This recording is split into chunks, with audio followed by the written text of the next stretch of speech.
సోదరులందరికీ నమస్కారం. తెలంగాణలో రైతు భరోసా డబ్బులకు సంబంధించి అయితే చాలామంది అయితే డబ్బులు అనేవి అయితే పడలేదని అయితే చెప్పారన్నమాట. వాటి యొక్క వివరాలకు వెళ్ళినట్టయితే యాసంగి సీజన్ సంబంధించి చాలామందికి అయితే పెండింగ్ బకాయిలు ఏవైతే ఉన్నాయో ప్రభుత్వం అనేది ఇప్పటివరకు అనేది కూడా చాలామందికి అయితే ఈ రెండు సీజన్లు ఏదైతే మనకు యాసంగి సీజన్ సంబంధించి కానివ్వచ్చు, అలాగే వానాకాలం సీజన్ సంబంధించి కానివ్వచ్చు, ఏవైతే పంట పెట్టుబడి సాయం కింద రెండు సీజన్లు అనేవి అందుకోలేదని అయితే చాలామంది రైతు సోదరులు అయితే కొంతమంది అయితే చాలా వరకు అయితే తీవ్ర నిరాశతో ఉండడం అయితే జరిగిందన్నమాట. ఇప్పుడు వచ్చే మళ్ళా ఎప్పుడు నిధులు విడుదల చేస్తారు? ఇప్పుడు చూసుకున్నట్టయితే ఇప్పుడు ఏదైతే మళ్ళీ ఇప్పుడు సంక్రాంతి వస్తుందో ఈ 2026 మళ్ళీ సంక్రాంతి జనవరిలో చూసుకున్నట్టయితే మళ్ళీ రైతు భరోసా యాసంగి పంట అనేది కూడా రావడమే జరుగుతుందన్నమాట.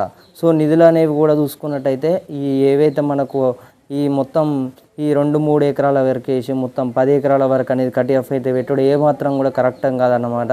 అసలు కరెక్ట్ అనేది కాదు. ఎందుకంటే చూసుకున్నట్టయితే రాష్ట్ర ప్రభుత్వం అనేది రైతులను మోసం చేస్తుందన్నమాట. ఈ రైతు భరోసా డబ్బులు ఏమో కానీ ఇప్పటివరకు చూసుకున్నట్టయితే రైతు రుణమాఫీ కూడా చాలామందికి అయితే కాలేదని అయితే చెప్పారన్నమాట. అంటే అయిన వారికి అయింది రైతు రుణమాఫీ. ఇలాగా రైతు భరోసా డబ్బులకు సంబంధించి అయితే చాలామందికి అయితే ఈ డబ్బులు అనేవి అయితే పడలేదని అయితే చెప్పారు. చాలామంది రైతు సోదరులు అయితే ఈ ఏదైతే యాసంగి సీజన్ ఉందో వీటికి సంబంధించి అయితే డబ్బులు అనేవి అయితే పడలేదన్న అని అయితే చాలామంది అయితే చెప్పారన్నమాట. ఈ ఈ యొక్క మనకు గుర్తుకున్నట్టు మన యొక్క రైతు సోదరులందరికీ యాదుకున్నట్టు ప్రభుత్వానికి యాదికి లేదన్నమాట. ఇది ఏదైతే ఉందో మొత్తం నిధులు అనేవి ఇప్పుడు మీకు ఒక క్లారిటీ అయితే ఇస్తానన్నమాట.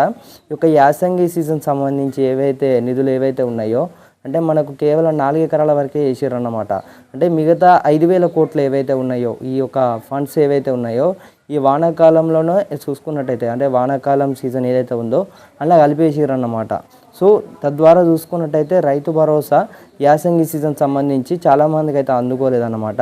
ప్రభుత్వం అనేది కూడా చూసుకున్నట్టయితే మన వానాకాలం సీజన్ సంబంధించి చూసుకున్నట్టయితే 9,000 కోట్ల రూపాయలు అనేవి మనకు ఏదైతే వానాకాలం సీజన్ ఉందో మరి 9,000 కోట్లు అనేవి నిధులు విడుదల చేసినట్లయితే ప్రతి ఒక్క రైతు సోదరుడికి తెలంగాణలో ఉన్న రైతులందరికీ ఈ యాసంగి సీజన్ సంబంధించి 100% అనేది నిధులు విడుదల చేయాల్సి ఉంటుంది అన్నమాట. ఎందుకంటే రైతు సోదరులందరూ కూడా పెట్టుబడులకు సంబంధించి కానివ్వచ్చు చాలా వరకు అయితే అప్పులు చేసి ఈ ఏవైతే ఉన్నాయో మందు బస్తాలకు కానివ్వచ్చు వీటి గురించి అయితే చాలా వరకు అయితే ఆందోళన చెందుతారన్నమాట.